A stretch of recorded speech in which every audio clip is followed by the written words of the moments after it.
The opinions on this program are those of the program host and guest and not necessarily those of WPSL. WPSL does not endorse products that may be mentioned. Any reproduction or retransmission of this broadcast is strictly prohibited without written consent of WPSL. Legal questions? Ask a lawyer. Give us a call at 340-1590, 340-1590 here at the studios of WPSL. And Ask a Lawyer with your host, attorney Stuart M. Address. Good morning, Treasure Coast. I'm Stuart Address, and this is Ask a Lawyer. You know, Cliff has this interesting intro to the show, Let's Get Ready to Rumble. It talks about courtroom rumbles. So I thought I might say a word about that. They really do happen. I had a case about, 15 years ago, here in St. Lucie County, before a very nice, now deceased, unfortunately, elderly judge that was really a great guy. And it was a long, long trial on defamation. And I had my co-counsel was an attorney I worked with at the time. And there were two lawyers from Palm Beach on the other side. And they had that big city lawyer arrogance about them. So we sort of got into it at various points during the trial. And at one point, the judge turned to my co-counsel and reprimanded him a little bit. And at another point in the trial, the other two attorneys from West Palm Beach representing the defendant, they got reprimanded a little bit. And I thought I was skating free and clear. But then I got a reprimand that I have remembered ever since and will remember forever. It was the politest, gentlest reprimand one could give. They always say that you see the second person into a fight. Well, what happened here was I was trying to make a legal argument, and the attorney from the other table to the left of me threw his rule book at me, literally threw it in the air. It landed on my desk. And I picked it up, and I looked at him, and I said, I don't need your rule book. And I threw it back at him. And that's what the judge saw when he picked up his head. So he says to me, Mr. Address, please conduct yourself as a gentleman attorney. And that was my reprimand. And you're going, but. No. I didn't want to say he did it first. That was the most gentle, polite, loving reprimand I had ever received. And so I considered myself fortunate that I wasn't yelled at like the other three attorneys in the case. That's all it was, yeah. Right. But these rumbles do happen in courtrooms. Attorneys get very aggravated, very agitated. Our testosterone gets going, and we snipe at each other. Sometimes it's the heat of battle, and sometimes you really don't like the person on the other side, let me tell you. And when you don't like them for real, the sniping gets... I would say it's on. It's on. Yeah. It's not just the clients fighting each other, now it's the lawyers fighting each other. And sometimes that, you don't want to do that because it could hurt the client. Yeah, I was just going to say. But sometimes it actually helps. There are instances, where I've seen that, juries have appreciated the extent to which one attorney or another attorney has really flung into the heat of battle and just put themselves on the line. It sends a message that you believe in your client. So, I wouldn't recommend a fist fight in a courtroom. Otherwise, you're probably going to do some time in the little, metal cell downstairs. Mm-hmm.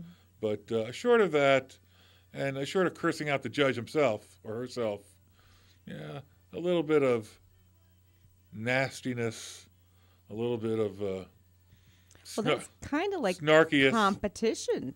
Well, it is, and I've told clients of mine, when it's a real case, it's likely to go to trial. It's almost like a sport.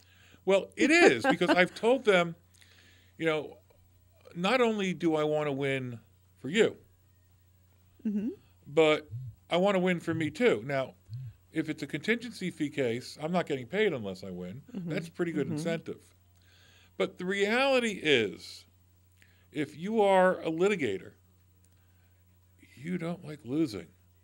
And I've heard them say in sports that they enjoy winning less than they hate losing. Winning gives you a little bit of a high and disappears. Losing can cut at you and eat away at you, especially if it's Game 7 of the World Series or whatever. Mm-hmm.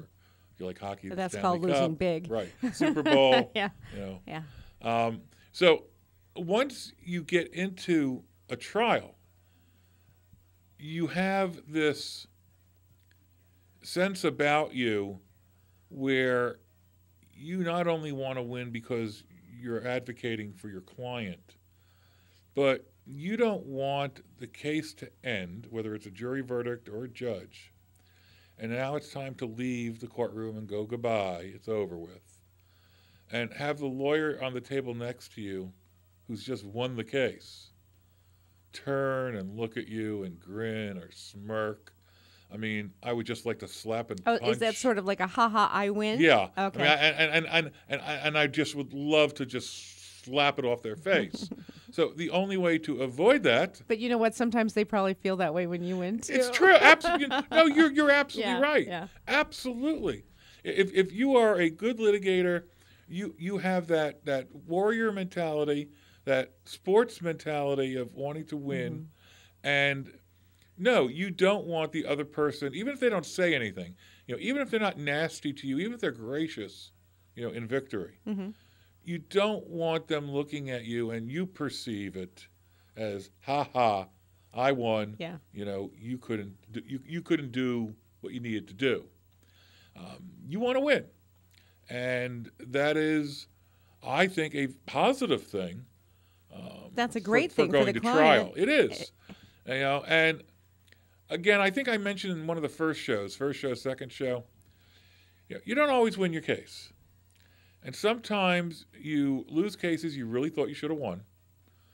And sometimes you win cases you really thought you were going to lose and even believed you should have lost. But when you do lose a case, now you got to deal with the client right afterwards. And that's always difficult. But sometimes the client makes it easy on you. Sometimes what the client really wanted, they wanted to win, certainly. But sometimes what they really wanted was to have been heard, to have been listened to by you, the attorney, by the judge, by the jury, by the other side who had to sit there and hear what they had to say. And sometimes, I've had it happen, if the client perceives that you've done a really good job in battle, then even if it doesn't come out their way, I've had clients say to me, thank you very much, and I look at them and I say, we lost. And I've had a couple clients basically say, okay, we lost, but I had my day in court. Makes it easy on you, the lawyer, in dealing with the client. Trust me, as you're walking back to your car and driving wherever you're driving, back to the office or home, it didn't make it any easier. You're still feeling the sting of defeat. And so the best thing you can do is prepare, and out-prepare the other lawyer. Because if you've out-prepared them, you have a better chance that you're going to win a case you should win, or pull something out of the fire and win a case maybe you shouldn't have won. And, it helps your ego and self-image to walk away with this smile on your face and, hey, I just won, and, that client's going to tell other people, and it's wonderful. So, yes, when Cliff talks about let's get ready to rumble, he's not joking. I know that's the boxing, I forget his name, from Las Vegas, that made it famous. Hopefully he didn't copyright it, or Cliff may be getting a cease and desist letter. Shh, let's don't tell anybody. And then he may have to hire me to write a response. But no, it really can be a rumble. It can be a rumble even if there are no fisticuffs, and it can be a rumble where the attorneys truly don't like each other, at least either during the case or they really don't like each other, and that's just going to last. Well, it's a mental workout. I mean, It is. that's hard work. Let me tell you, I don't know whether the average client knows this. I don't know whether the average person knows this. Because, you don't really know anything much more than your own occupation. Plumbers know the secrets of plumbing. Electricians know the secrets of, electricianing. I just created the word, I guess. But as a lawyer in a trial, you go home exhausted, mentally exhausted. And then what you have to do when you get home is get on the computer, start doing legal research for the things that happened that day and the things that are coming up the next day, and writing motions. And if the judge didn't let some evidence in, now you're looking for the cases that say he made a mistake. So you can go back in tomorrow morning and say, before the jury comes out, Your Honor, I'd like you to reconsider yesterday's ruling with regard to, and now you present a 2-page legal memorandum. It is a mental workout. I am, look, I am not the type of individual who likes to work 20 hours a day, and I don't generally. I don't ever, unless you're in a trial. Then all bets are off. Then sleep doesn't come very often, and when it does, you're thinking about the case. So it goes back to prepare. It goes back to prepare. And no matter how much you do prepare, trials are surprises. Even with all the discovery, and we're going to talk a little bit about discovery, but even with all the discovery that's permitted, things go wrong in a trial, no matter how well you've prepared. You have 5 great cases that say this particular document should be admitted to evidence, and the judge overrules your motion, and it's not going in. And now you got to figure, well, how else am I going to get this type of information in? And you've got to either you have a secondary or, as they say, a tertiary plan already, or if you don't, you got to figure one out really quick, or you got to go home that night and start researching, because you can't anticipate everything. Or your client gets on the witness stand, and no matter how well you've tried to prepare him or her, no matter how many mock examinations you've done with them, they get asked a question by the other attorney who's allowed to lead them. Isn't it true that you? And that guy's good at what he does, too. Yeah, usually. And sometimes they testify that they get trapped, and you have to try to fix the trap, undo it. Or they give testimony that you never expected to hear, and now you're... Oh, so you're hearing it for the first time there. I always tell a client, we're going to get to some of the rules of being a client with a lawyer, but one of them is tell your lawyer everything. Don't tell your lawyer in the 4th day of trial, well, I didn't think that was important. Or I forgot. Yeah, I forgot. It doesn't make the lawyer happy, and it doesn't help your case at all. Tell the lawyer everything, even the bad stuff. I now do criminal background histories on all my clients. But the reality is... Well, you need to know who you're representing. Well, no, not really. I don't need to know, 30 years ago they had a conviction for possession of marijuana. But isn't the other side going to bring that up? No, because you can't bring that stuff up unless it's a felony or a crime involving truth or dishonesty. And then you're only allowed to ask a pattern of questions. You're allowed to say, have you ever been convicted of a felony or a crime involving truth or dishonesty? If the answer is yes, and the person Do you expect an honest answer? You better get one. and the person gives you yes. Okay. Then you're allowed one more question. How many? If the person gives the right answer, that's it. Okay. So the jury hears, this person's been convicted of 3 felonies. And they can use that however they want in determining his credibility. Okay.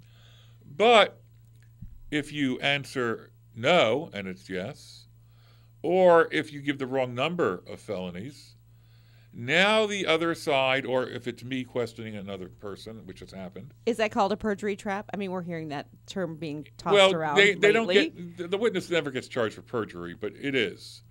Because now I'm allowed to introduce certified judgments of conviction and tell the jury what it was for. Mm-hmm. And now, because that's your proof of what they didn't disclose. Exactly. So if they do the right thing, it's 2 questions and you're done. And if you know, for example, your client has a felony conviction 35 years ago,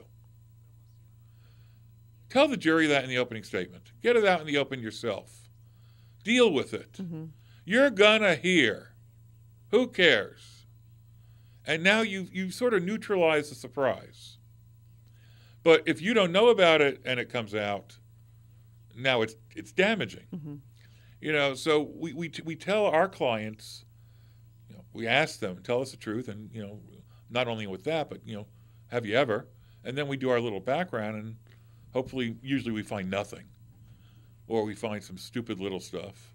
Or sometimes we find some felonies, and now we have to talk to the client, not only about why you didn't tell me, mm-hmm. but what impact will it have if this case ever goes to trial? And how will it likely affect your credibility? And depending upon the type of case it is, that may be a big issue as to whether or not your lawyer wants to continue with that case or take a quick settlement. Or plan for it. Yeah. How to handle that You know, issue when sometimes if it it's comes too up. big. Now, you know, the example I'll give, sort of as telling one of the war stories that I've been trying to fit in here and there, is before I had my own practice, when I was with Rubin and Rubin, we had a case against Publix. They like to say where shopping is a pleasure. What I told the jury is where shopping is a pleasure and working is a nightmare. That was my little play. Mm-hmm.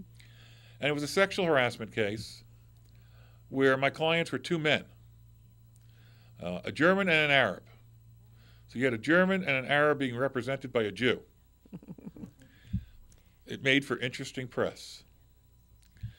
And when we were in the middle of the trial, and you know, the harasser was a woman in the deli department, so you can imagine the types of things she used to harass men. Yes, that's right, Cliff, exactly what you're thinking. And one of the witnesses that Publix was going to call, I knew, had, I don't remember now the number, but 3 or 4 convictions for lewd and lascivious on a minor under 12. Bad stuff. Yeah, not exactly the witness you really want to call, right? Right. So what you really want to do is, especially in federal court, you want to make sure that you're going to do this the way that judge wants you to do it. So ask the judge to excuse the jury. I said, and, you know, he excused the witness too, so the witness doesn't know what's about to happen. I said, Judge, this witness has 3 felony convictions for lewd and lascivious on a minor under 12. I just want to make sure I follow the way you want to do it. My plan is I'm going to ask him, have you ever been convicted of a felony or a crime involving truth or dishonesty? If he says yes, I'm going to say how many. If he gives me the right answer, I'm going to sit down and shut up. If he says no, or if he gives me the wrong number, I'm going to introduce these certified copies of conviction for lewd and lascivious on a minor under 12. Judge says, yes, that's fine. That's the way to proceed. Okay. At the time, this was the chief judge of the Southern District of Florida. Jury comes back in, and I get to do what's called voir dire now on the witness, just to challenge his credibility. And I say, have you ever been convicted of a felony or a crime involving truth or dishonesty? Yes. How many? Gives me the wrong number. And I go, well, isn't it true that you have 3 convictions for lewd and lascivious on a minor under 12? And all heck breaks loose. The judge is yelling, Mr. Address, I'm going to hold you in contempt. But he just told you could Exactly. do, okay. Mr. Address, I'm going to hold you in contempt. Judge, I just did exactly what you told me I could do. We just had a conference outside the presence of the jury. Well, I didn't do anything wrong. Mr. Address, we're going to deal with this at the end of the case. Right. Bailiff, take the jury out. Whoa. The jury's now heard I've done a horrible thing. My client has heard I've done a horrible thing. All right. They may take it out on my client, and now instead of the witness being not credible, it may be me. So now the jury's gone, and the judge is yelling at me. Let's get ready to rumble for sure. And you still got to be diplomatic with a federal judge. They're there for life. Yeah. So I kept trying to say, Judge, this is what I asked, and you told me I could do. No, I never told you you could do that. So I finally said, Judge, I would really respectfully suggest that we take another break and perhaps you ask your court reporter to read back the discussion that we had outside the presence of the jury. He says, we're going to take a 15-minute recess. And, of course, I know what exactly is going on. He's having the court reporter read back what I said I wanted to do and what he said I could do. Mm-hmm. So we come back. Jury's still out. We come back in, and the judge says to the bailiff, you may call the jury in. I said, whoa, wait. Your Honor, we have an issue that's unresolved. You just threatened me with contempt. My clients heard that. The jury has heard that. You told me I handled this improperly. How are we proceeding with this witness? Am I allowed to use this information, against the witness or not? He says, Mr. Address, you may proceed. That's his way of saying it's okay. Mm-hmm. Not going to say I'm sorry. No, but and he also didn't say that it's okay in front of the jury. Well, see, that's the point. So then I said to him, well, Judge, I would appreciate it if you would give an instruction to the jury that says that there was a misunderstanding of Mr. Address. You're asking the judge to tell everyone he made a mistake. Well, no, Mr. Address didn't do anything wrong. Okay. We don't need to tell the jury anything. Mm. So, okay, I lost that battle. So were they just supposed to figure it out on their own, that you were able to proceed? They were supposed to figure out, by the fact that he was allowing me to proceed, and I was allowed to now continue questioning him on lewd and lascivious, and that the witness had to answer those questions, that somehow during the break, we figured out that I was okay. Mm-hmm. So the moral there, yes, we rumble. Yes, it gets pretty, battle-oriented. And yes, if you have a criminal conviction or something like that, you'd better let your lawyer know, because the other lawyer didn't know. I knew. It could easily be reversed one day, mm-hmm. and those shocks you can't recover from. Very dangerous. So, we got about a minute before the Florida State News. You want to take the news? Is it going to be interesting news today? You know what? I can't make any promises. All right, we'll take that break, and then we will finish up a little bit on the other forms of discrimination and little chit chats about what you can and should do with your lawyer, like we've been talking about. And folks, call on in. Tell me your horror stories with lawyers. Or ask questions about anything. Doesn't matter what the topic is. And how much time do we have before we go to the radio show? Well, keep tap dancing there. Let us know where your office here's the lawyer tap dance. Well, we could do it this way. Law is not black and white. It's mostly gray. And we have to look at the shades of gray. This is the lawyer tap dance. We're not giving you an answer. She's not telling me exactly when the news is coming on. I just got to stretch, as they say, stretch. Because if I start talking about discrimination. Now you give the phone number. Okay, you call us at 340-1590. That's 340-1590. Give me a call. It's Ask a Lawyer. We'll be back with more after the news.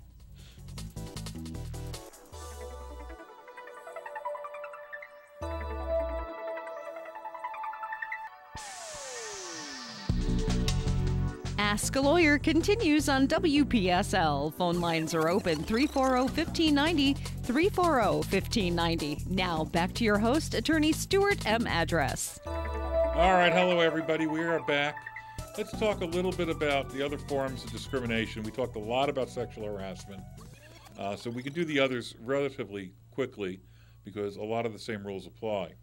You got, under Title VII and the Florida Civil Rights Act, you have gender, age, race, religion, pregnancy, disability, national origin, equal pay, and genetic information is a new one. Those are prohibited forms of discrimination. Those are protected classifications. And so if you are being discriminated against, and it is based upon any one of those reasons, you may have a case. I didn't hear "I don't like you" on that list. Well, the "I don't like you," the "I don't like you," we get a lot of those types of calls. My boss is really nasty and makes me do all sorts of horrible things. Likes everybody else but me. And it's gone through the courts enough that they actually have a phrase for it. Okay. It's been in written opinions. Yeah, when they're throwing your case out of court, if some lawyer has been foolish enough to take it, it's called bad boss syndrome. Mm. And Title VII of the Civil Rights Act and the Florida Civil Rights Act do not protect you against bad boss syndrome. You don't like your boss, get another job. And I'm not being flippant, folks. But now what if you feel as though you're not being promoted as other people might be because you think the boss doesn't like you? Well, if it's because the boss doesn't like you, tough luck. Okay. That's just the way it is. All right. It's unfortunate, but it's just the way it is. You're in Florida, you're an at-will employee. Mm-hmm. Okay? Unless you have a written contract that says you can only be terminated for cause. So now you've negotiated that benefit. Mm-hmm. If you don't have that, you are an at-will employee. Even if you have a union. At-will. And really what at-will means is you can be fired for no reason, any reason. Good, bad, fair, unfair, accurate or inaccurate. Now, we've had cashiers in restaurants call our office. They told me my drawer was short, $7, and they fired me. And the next morning they found the money. I want my job back. I'm sorry, I can't get your job back. Mm-hmm. They were wrong, and really... under those circumstances, you don't necessarily want your job I know back. that, but in the real world, you shouldn't have lost your job over that. Mm-hmm. But there's no law that compels them to give you your job back. It was wrong information, even if it was the boss's fault, and that is not protected. Now, if you're being discriminated against based upon gender, and what does that really mean? That's not just sexual harassment. Sexual harassment is a part of it. But equal pay, equal treatment, equal opportunity for promotion, equal scheduling, equal access to positions, things like that. That is gender-based discrimination. There have been many cases against big companies where women were not allowed to advance beyond a certain point, the glass ceiling. Mm-hmm.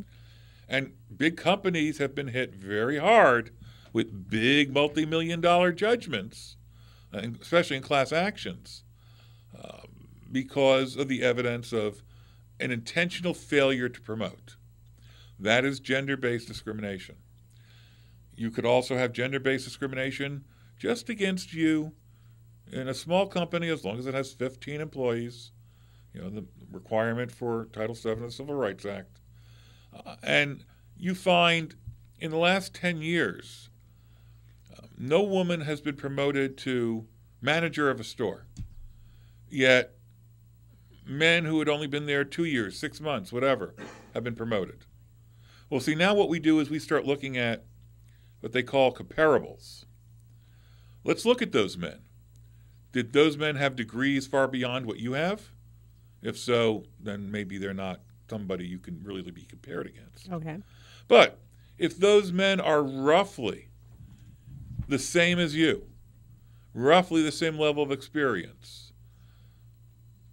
and they're all getting promoted, and you and others, women, are not, even if you're only coming to a lawyer for your case, not for a class action, then that is evidence of a pattern of willful treatment to keep women at a certain level.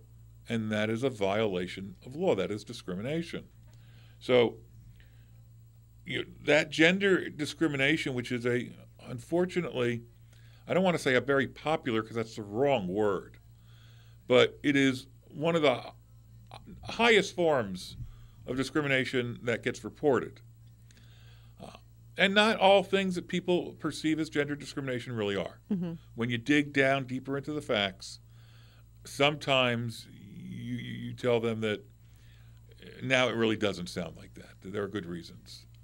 For example, we had a call yesterday that a woman thought that she was being discriminated against, and then she complained about it, and 2 months later she was fired. Oh, well, that sounds like retaliation. Mm-hmm. But she told us she wasn't the only one fired at that time. The company fired 6 other people because the company was having problems financially.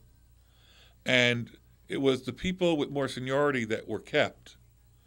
Now that tells me, all right, the termination probably was not retaliatory. Now, she may still have been discriminated against based upon gender, and she may still have a claim, but her claim for economic damages is going to stop at the time of termination if the termination was not wrongful.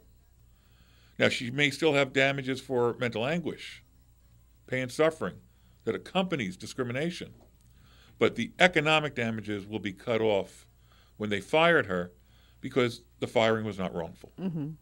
So you start digging deeper into the facts of people that call you, and you realize whether they have a case or they don't have a case. Now, what if all 6 were women? Well, then you get complicated. Now, we had earlier this week, a very nice woman come into our office who had listened to the show. Great. Thank you very much. Mm-hmm. I really do appreciate that when I hear it. And I thought when she had called our office that she had a great case for gender discrimination. I won't really say because I don't want to out somebody, but it was a situation where no woman in that company history was allowed to do something. And she wanted to do it. She was qualified to do it. And she did something she shouldn't have done. She taped the boss basically admitting that, no, you're never going to get that job. Oh, what wonderful evidence. But you can't use it because that's a felony in Florida. Mm-hmm. Okay? But at least it told me that she was really telling me the truth. This is what was going on. She had a great case, almost an open and shut case. You don't usually see those for gender discrimination. So why didn't I take the case? Because she told me that the week before she came to see me, the company went out of business. Who's there to sue? Mm-hmm. And even if you were able to sue, company is winding up its affairs. And you get a $1.3 million judgment. How are you going to collect? Yeah. The they'll judgment, go bankrupt anyway. I mean, and they're already there. The judgment will be as good as wallpaper, which is what they always say. You can use it to wallpaper, your office. And so, unfortunately, when we went through the hour-plus long consultation,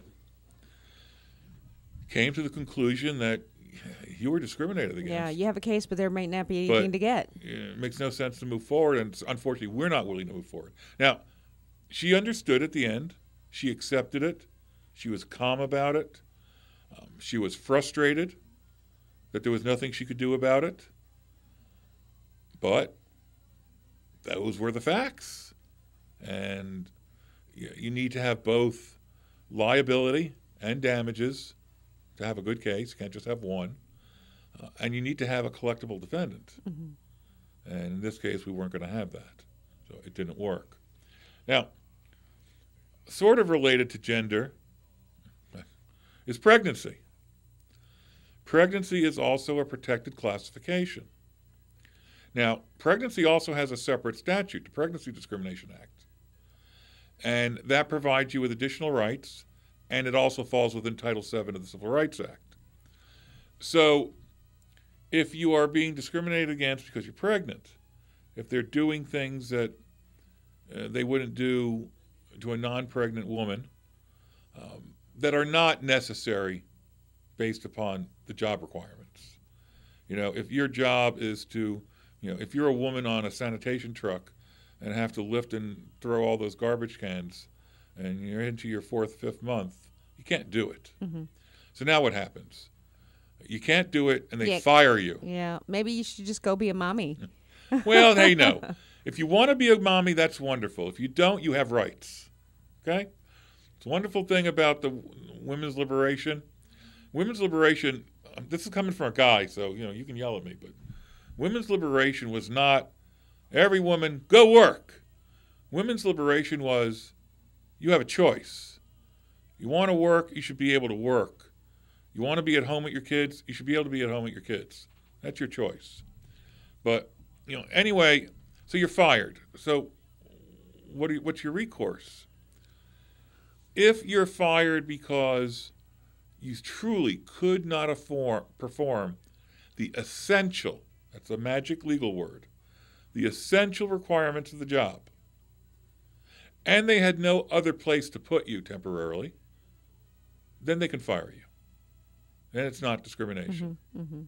But if you could perform the essential elements of the job and they did something, that's discrimination. if you couldn't perform the essential elements of the job, but they could put you in another division at a desk for 5 months, and they've done this for men who were sick or who had cancer, or whatever until it was recovered, and they don't do it for you, then you're talking discrimination. So we have pregnancy. So it kind of depends on the type of job that's being done by that person. Absolutely, okay. Yes. Because, I hate to say it, but employers have rights too. And not everything is illegal. Yeah, and it could become inconvenient for your coworkers. Inconvenient is one thing, unlawful is another. Inconvenient, you still got to try to help the person. And then you go into, let's say, age discrimination. The protected classification is 40 years old and above. That also has a separate statute, the Older Workers Benefit Protections Act. So sometimes you'll see in a release giving up all your claims when you have a settlement, language from the Older Workers Benefit Protection Act, which has other requirements beyond that of Title VII. But age discrimination, you're in your job, you're 60 now, and all of a sudden you're fired.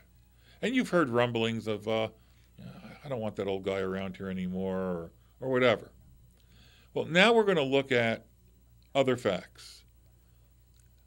Is there a pattern of the company terminating people at that age or around that age? Who took over your job? Now, if somebody who's 22 took over your job, that's helpful. If somebody who's 64 took over your job, that's not so helpful. Now, what happens if somebody who's 22 took over your job and is being paid a lot less money than you? If the employer can prove it was an economic motivation, truly prove it, then it's not discrimination. If the boss could show the company's having financial difficulties. Well, that's kind of, it sounds really dumb here. That's not fair. Because an older employee may have more years with the company, may have gotten raises along the way, may be making more money than a brand new person, and that could be motivation to let them go. You're right. And if that's the motivation, they may have a claim. But if the motivation is for the company to save money, and if the company is particularly having hard times, then your age discrimination claim may become less strong to the point of sometimes where you don't really have one at all. But again, these things are so fact dependent. You have the law, which gives you the framework, but every single case is really different. You have got to understand the facts. And sometimes somebody will call in or send us something through our website, and it sounds really good. Or we'll talk to them preliminarily on the phone, and it sounds really good. And we'll bring them into the office. And now when you sit with them for an hour or an hour and a half, and you really, as they debrief them, now you get information that may tell you this is an even stronger case than you perceived, or there's no case at all. It's all fact dependent. And, especially in the discrimination area, a lot of other legal areas too, you need a lawyer who has enough experience to perceive the difference in the facts and to perceive the different levels of gray, to tell you whether or not you're at a point where you really don't have much of a case at all, or you're at a point where you have a case. It may not be the strongest airtight case in the world, but it's worth pursuing. And then you're going to get into discovery if you file suit, and that discovery is going to tell you a lot more. When I start asking for documents, and I start asking interrogatories, written questions under oath, and I start taking depositions, and I start sending out requests for admissions, admit that, I'm going to learn my case is even stronger or my case is weaker. And I'm going to be talking to my client all the way along so that nothing comes as a big surprise. And when the client gets deposed, which is a big time, if the client does a reasonably decent job, and most of them do, fine.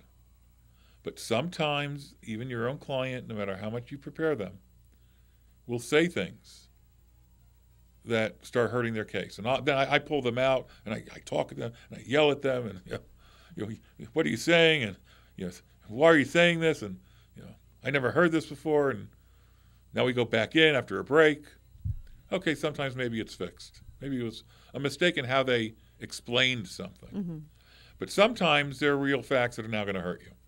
And they keep on, and they keep telling it. And the other lawyer keeps drilling down. Yeah, keep talking. And at the end, the other lawyer knows that his defense has now gotten stronger, and you know that your case has gotten weaker. Mm-hmm.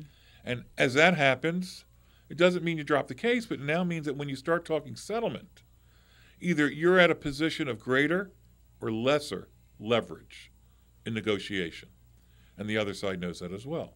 Sometimes they know that they're at a horrible position and leverage, and you get a great settlement. And sometimes you realize, take what you can get, and they know that, and you get a settlement you would have thought was absolutely insufficient at the beginning of the case, but now it may be the best you can do. Mm-hmm. And it's just very fact dependent. Race. Lots of cases, obviously, on racial discrimination. We got a lot of calls about that. Again, the same factual inquiry has to be made. Why do you believe it was because of race? Well, I was the only African American in the company. Well, that may be significant. It may not be significant. Did they say anything? Did they, act in a, no, they never said a word to me. They never, said nasty things to me. They never used euphemisms that they shouldn't have used. They treated me like everybody else, but I think this was because I was African American. Now it's sounding like you probably don't have a case. So we drill down into the facts again to find out, was what happened a product of race? If it looks like it was, then we may have a case there to pursue, a charge of discrimination to file, a demand letter to send out and try to negotiate a settlement. Talk about national origin, which is similar to the racial issue. And it's coming up a lot more often now due to our times, the times we live in right now. There are certain groups that are not being treated very kindly, and if that is because of their national origin, they have a discrimination case. But again, just because somebody calls the office and says, I'm from Iran, and I think I was terminated, or I'm being, not promoted, or whatever, because of my national origin. Just because you're Iranian, or Iraqi, or anything else, doesn't mean it's discrimination. It's the first step in the inquiry. So you go in and you drill down. Religion, another big one. And in religion, there are some companies that are allowed to discriminate based upon religion. Okay, for example, if you're a synagogue, I'm thinking that should be no one's business. Well, if you're a synagogue, you're allowed to hire Jews. If you're a church, if you're a Christian church, you're allowed to hire Christians. That is legitimate. Now, there are some areas where you can't, and that could take a whole show by itself. But as a general principle, there are exceptions carved into the law when you're dealing with religion. But generally, religious discrimination by a private employer is not permitted. We only have a little bit of time left, so I'm going to sort of finish this little discrimination area if I can. Genetic information, brand new one. Yeah, that's curious. Employer gets information about your genetic information, a test you took, or blood sample that you had to give, a urinalysis, whatever. Wouldn't HIPAA be involved there a little bit? We could do a show on HIPAA. HIPAA is a joke. I'm sorry. Yeah. If HIPAA was to be important, Congress would have given you a right to sue when HIPAA was violated. You don't have a right to sue. Mm-hmm. People call my office, and they really have been violated. You can't sue under HIPAA. There's no such thing. You can file an administrative complaint with an agency, but you can't sue. So, to the individual, HIPAA's a joke. Mm-hmm. People want me to sign HIPAA forms. I'll sign 1,000 of them. Who cares? It's just killing trees. If you screw me and tell all this information, I can't sue you under HIPAA. Now, depending upon what you're told, I may be able to sue you for defamation, invasion of privacy, some other thing. But I can't sue you under HIPAA. Homosexuality, transgender. Okay? What happens there? That's a toss-up right now.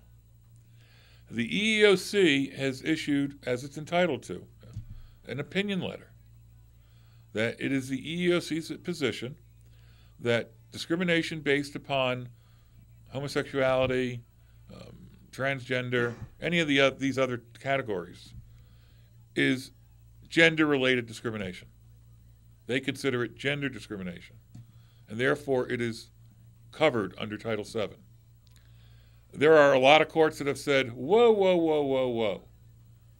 You as an administrative agency interpret Congress's intent. You don't create law. And there are courts that have said that EEOC position has created law where Congress never intended those to be protected classifications. And if they are to be protected classifications, Congress has to amend the act and make them those.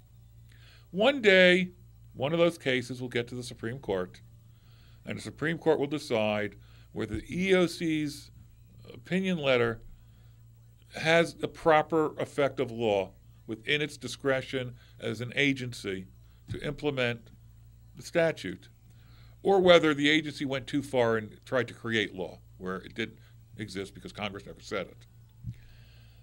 But there are courts that, find this discrimination. There are other courts that don't, and so somebody comes to my office, I've got to look really at the 11th Circuit, because that's where we are.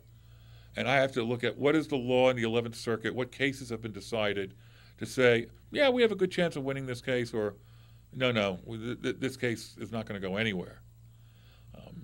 So, we look at that. Now, really quickly, in any form of discrimination, you have two claims, possibly. You have the discrimination claim and retaliation. Mm-hmm. Now, let's say you believe you're being sexually harassed and you report it, and you're immediately fired. Okay? Can't do that. But let's say it's found that you weren't really sexually harassed. Well, were they okay to fire you? No. You can lose your discrimination claim and win on retaliation. Okay? You are protected in making a report if you believe you're being discriminated against. And that's about all the time we have. So, telling you how you and your lawyer should behave together and what you should be able to tell your lawyer, we'll have to wait for next week. Have a good weekend. I'm Stuart Address. My office number is 781-8003. And if I don't say, hello, Cheryl, my paralegal, you're doing a good job, she will shoot me. So have a great weekend, folks. That's it. See you next week.